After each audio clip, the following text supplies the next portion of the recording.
उसका जो GHQ general headquarter जो है आर्मी का, वो रावलपिंडी के अंदर है। सारे उनके बड़े अफसर जो हैं उसी रावलपिंडी में रहते हैं। तो रावलपिंडी एक तरह से पाकिस्तान का पावर सेंटर, और वहां पर धज्जियां उड़ गई उस स्टेडियम की। वो क्या खलीफा बनेगा, उसकी औकात जरा समझिए कि उसने पाकिस्तान की मदद भी की और हिंदुस्तान से झूठ बोला, और हिंदुस्तान से क्या पूरी दुनिया से झूठ बोला। तो सऊदी अरब को छोड़ के ये यूएई के साथ बड़ा कर रहा था। तो यूएई का मैंने बता दिया कि उसने कहा खबरदार मेरे यहाँ मत आना, ये PSL ESL लेके कोई, तो यहाँ हमको तुम्हारी लीग ही, हमारे यहाँ कोई परमिशन नहीं है। ये एक झलक है, आपको झलक कि अभी जब ये बता रहे हैं कि पाकिस्तान में कुछ हुआ ही नहीं, तो क्या हुआ इतना मैंने आपको क्रिकेट वाले मामले से बता दिया कि इससे आप समझ। और रावलपिंडी में तो मनीष जी जो स्टेडियम को ध्वस्त किया है, तो वो अपने आप में सारी कहानी कहता है। कल भी मैं कह रहा था, उसको दोहराना हो जाएगा कि रावलपिंडी को मैं पाकिस्तान के उस किले की तरह मानता हूं जो इस्लामाबाद से ज्यादा मजबूत है, ज्यादा सुरक्षित है और ज्यादा चौकीदारी उसकी करता है पाकिस्तान। क्योंकि वो उसका जो जीएचक्यू जनरल हेडक्वार्टर जो है आर्मी का, वो रावलपिंडी के अंदर है। सारे उनके बड़े अफसर जो हैं उसी रावलपिंडी में रहते हैं। तो रावलपिंडी एक तरह से पाकिस्तान का पावर सेंटर, और वहां पर घुसकर धज्जियां उड़ गई उस स्टेडियम की। और जीएचक्यू जो है उसका, वहां पे 2 धमाके हुए हैं, उसका पूरी रिजल्ट नहीं आ रहा।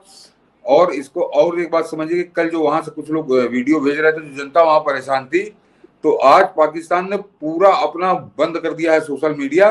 जो हिंदुस्तान को, कोई हिंदुस्तान उसको देख ना पाए, चाहे उसको ट्विटर हो, चाहे वो फेसबुक हो, या और जो इंस्टाग्राम वगैरह चलते हैं, सब अब पाकिस्तान से कोई मैसेज आपको यहाँ नहीं आ सकता। और क्यों किया है? क्योंकि कल वो नंगा हुआ था रात में, जिसकी वजह से हमारे न्यूज चैनल भी दिखा रहे थे, दिन में अखबारों ने भी छापा। तो आज उसको एक भी फोटो न जाना पाए। तो अभी कोई फोटो आ नहीं रही है, लेकिन चिंता मत करिए, आएगी, अभी धीरे धीरे आएगी। ये गजब की सर अंतर्राष्ट्रीय बेइज्जती जो हो रही है, जिस पर आप इशारा कर रहे हैं कि चाहे उसका पिंडी स्टेडियम हो, चाहे उसके मैच को दुबई ने करने से मना कर दिया हो। तुर्की का जो एक मिसाइल मिल गया, उसके लिए तुर्की परेशान है कि कहीं हमें यह निशान बता दिया जाए कि हम पाकिस्तान के साथ खड़े हैं। उसने अपने आप को पीछे कर दिया। यूनाइटेड नेशन ने कहा कि भिखारी तुम्हें चौवन्नी नहीं मिलेगी, उस सिंधु जल के नाम पर पैसा ले। ऐसे समय पाकिस्तान ने सोचा, पाकिस्तान चाह रहा था कि युद्ध हो ताकि भीख के पैसे मिले। इस इंटरनेशनल बेइज्जती के क्या मायने हैं? नहीं, पहले तो मनीष जी वो जो तुर्की है उसका सुअरपन समझिए कि वो अभी भी सच नहीं बोल रहा। वो पाकिस्तान के साथ खड़ा है और उसको एक सपना देखने लगा, वो भी चिल्ली की तरह है वो। और वो पाकिस्तान के अभी समझ में नहीं आ रहा मनीष जी कि वो मुस्लिम देश, जो 58 मुस्लिम देश है, उनका बाप वो बनने के चक्कर में है कि जो पाकिस्तान अपने आप को बताता है मेरे पास परमाणु बम है और मैं पूरे 58 जो मुस्लिम देश हैं इनका मैं नेता हूँ, मैं ठेकेदार हूँ। तो उस जगह पर वो खलीफा जिसके लिए वो यहाँ पे, जो इस देश का एक बाप था मोहनदास करमचंद, जो वहाँ पे जिसने आंदोलन चलवाया था, खिलाफत आंदोलन जिसको कहते हैं, तो वो खिलाफत खत्म हुई थी। और अब वो दोबारा खलीफा बनने के चक्कर में है अर्दोगान, इस वजह से। मगर वो क्या खलीफा बनेगा, उसकी औकात जरा समझिए कि उसने पाकिस्तान की मदद भी की और हिंदुस्तान से झूठ बोला, और हिंदुस्तान से क्या पूरी दुनिया से झूठ बोला कि हमारा तो जहाज वहां पर तेल भरवाने के लिए रुका था और हम वहां से, उसके बाद हमारा जहाज उड़ गया। उसके बाद उसका जो पानी जहाज गया था, तो पानी जहाज तो कल वापस हो गया। मनीष जी ये भी बता दूं कि वो जो उसका पानी जहाज आया था युद्धपोत, वो युद्धपोत पाकिस्तान से वापस भी चला गया वो। तो जाहिर सी बात है कि ये जो ड्रोन उड़ रहे हैं, क्योंकि ड्रोन जो इंडिया ने मारे हैं वो सब तुर्की के ड्रोन पकड़े गए हैं, तुर्की के ड्रोन है वो। तो ये एकदम स्पष्ट हो गया कि चाहे वो जहाज आया हो या जो कल वो युद्धपोत आया था, उसमें उसने ये ड्रोन ही भेजे हैं तुर्की ने। वही हराम के पास गया तो उड़ा रहा है बुरी तरीके से।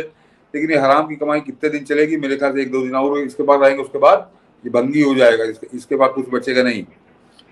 तो वो तुर्की तो अब मनीष जी तुर्की के लिए बड़ा भारी पड़ेगा आने वाला समय। जरा वो अभी तत्काल तो नहीं, लेकिन अब वो क्योंकि उसकी कलाई खुल गई है, ड्रोन उसके पकड़ गए हैं, तो इसलिए वो थोड़ी सफाई दे रहा है। लेकिन सफाई देने का ये असर होगा कि थोड़ा खुलकर वो नहीं आएगा, जो मुझे लग रहा है।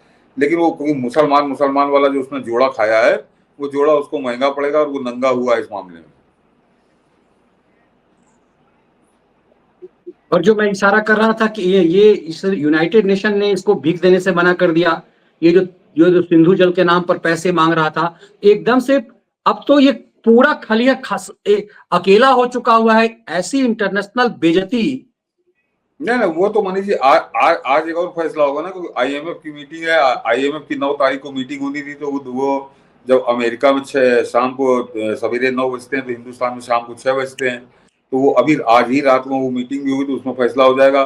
और उसमें कोई ज्यादा दिमाग लगाने की जरूरत नहीं है। वो आईएमएफ हो चाहे वो वर्ल्ड बैंक, वो अमेरिका के इशारे पे चलते हैं। अमेरिका की बनाई संस्थाएं अमेरिका के उस पर पलते होते हैं। और जिस तरह से आज इसको भगाया गया है सिंधु नदी वाले मामले पे, तो मेरे ख्याल से आज जो इसको $1.5 या $1.25 अरब इसको मिलने थे पाकिस्तान को, वो भी आज मना हो जाएगा आईएमएफ में, जो उसके हरकतें चल रही हैं। तो वो कोई बड़ा मुद्दा नहीं है। डोनाल्ड ट्रंप वहाँ बैठे हुए हैं, अमेरिका खुल के कह चुका है। तो इंटरनेशनल लेवल पे, और जो अरब देशों की बात करिए, तो सबसे ज्यादा जिसको बड़ा प्यार अभी उमड़ा था, तो सऊदी अरब को छोड़ के ये यूएई के साथ बड़ा कर रहा था। तो यूएई का मैंने बता दिया कि उसने कहा खबरदार मेरे यहाँ मत आना, ये PSL ESL लेके कोई, तो यहाँ हमको तुम्हारी लीग ही, हमारे यहाँ कोई परमिशन नहीं है। तो अब तो इसने यहाँ कैंसिल कर दी, वहां जगह नहीं मिली, भगवान जाने कहाँ जाएगा।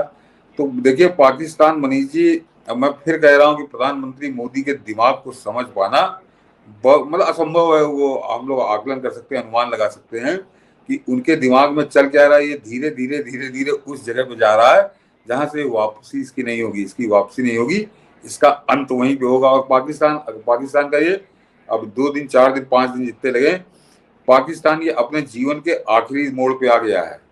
अब पाकिस्तान नहीं बचेगा। पाकिस्तान से 3-4 टुकड़े होंगे, चाहे वो बलूचिस्तान वाला हो, KPK वाला हो, POK वाला हो। अब वो पंजाबिस्तान बन के रह जाएगा, केवल जितना वो लाहौर और बस, क्योंकि वो सिंध भी भाग जाएगा।